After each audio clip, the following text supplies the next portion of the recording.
I'm David Krause, and tonight I'll be discussing on just why staring at a screen for too long can be harmful to you, but especially the young. Let me ask you a question.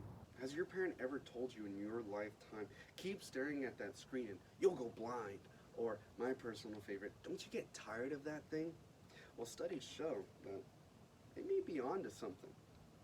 Due to the advancements of technology and the demand for the latest and greatest products, we as consumers are spending more time on screens than ever.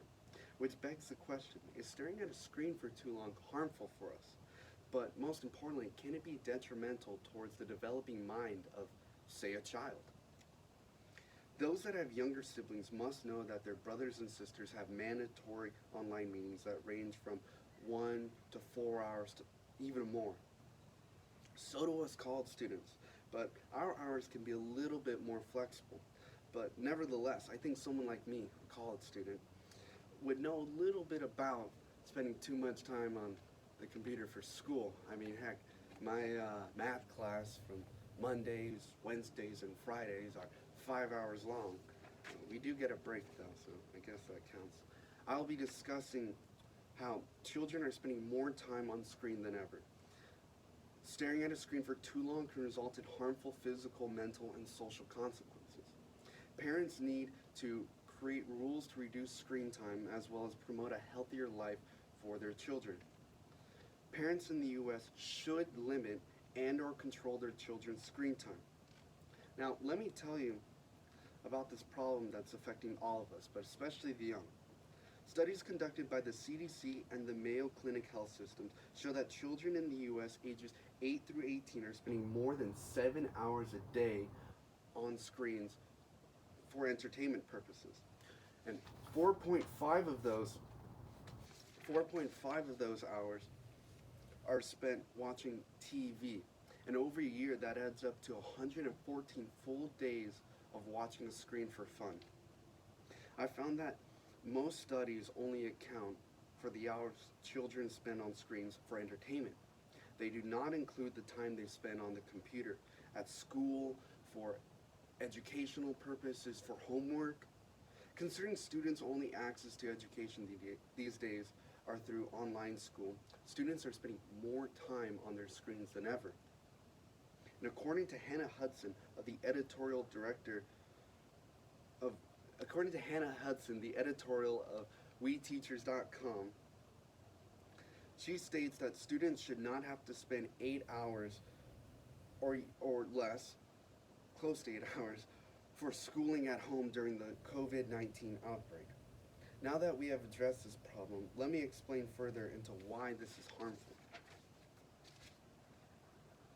Staring at a screen for too long can result in harmful physical, mental, and social consequences.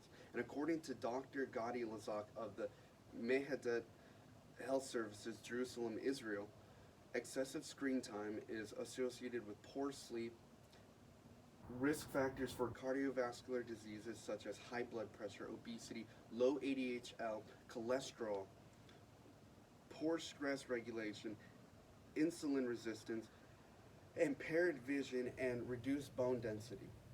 That's just to name a few, of course. There's way longer.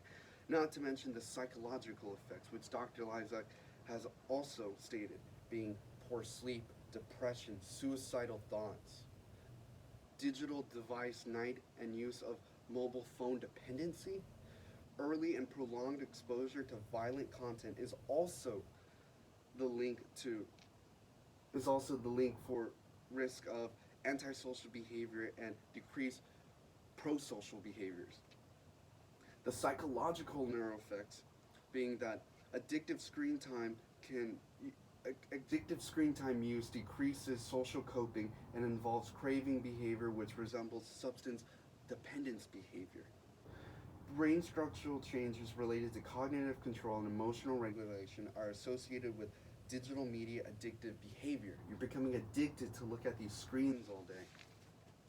And well, according to the American Academy of Child and Adolescent Psychiatry, children can have access to the things on the internet for many hours.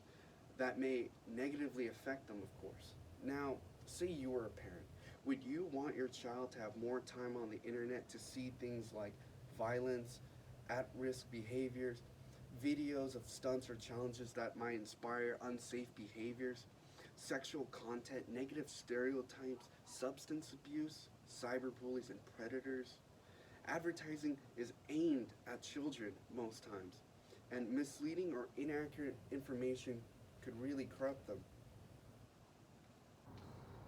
Now that I have covered the harmful effects of extended screen use, let me explain how parents can improve their children's health.